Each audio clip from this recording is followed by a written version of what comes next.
How can you apply chess endgame theory in actual games? Imagine being in a game where every move counts more than ever. You reach the final phase and wonder how to turn your knowledge into real results. That's where applying endgame theory comes into play.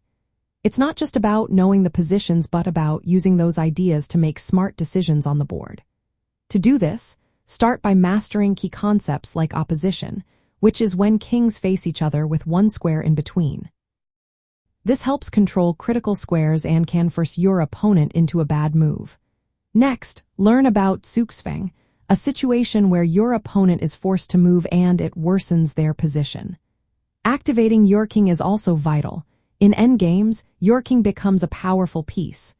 Moving it toward the center or attacking weak pawns can make a big difference. Focus on studying common endgame positions like the Lucena and Philidor positions in Rook endgames. These are standard setups that show you how to win or draw in specific situations. Practicing these positions helps you recognize patterns quickly during a game. When you are playing, remember to push past pawns. These are pawns with no opposing pawns blocking their way to promotion. Moving them forces your opponent to respond and can lead to a winning advantage. Always keep your king active and central. An active king supports your pawns and can attack your opponent's weaknesses. Creating weaknesses in your opponent's position, like isolated or backward pawns, gives you targets to attack. Calculate carefully. Endgames often requiring precise moves. Relying on intuition alone can lead to mistakes. Knowing the right move in a specific position can be the difference between winning and losing. Be smart about trading pieces. If you are ahead, exchange minor pieces to simplify the position and make your advantage easier to convert. If you are defending, avoid unnecessary trades that could increase your problems. When you have a small advantage, try to create a second weakness.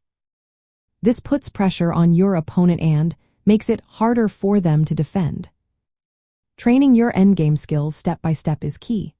Start with king and pawn endings, then move on to more complex rook and minor piece endings. Practice these positions regularly, using chess books, online exercises, or training software.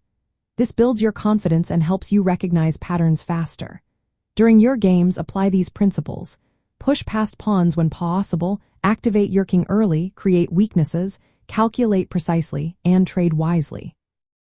Over time, these habits will help you convert advantages into wins or save tough positions.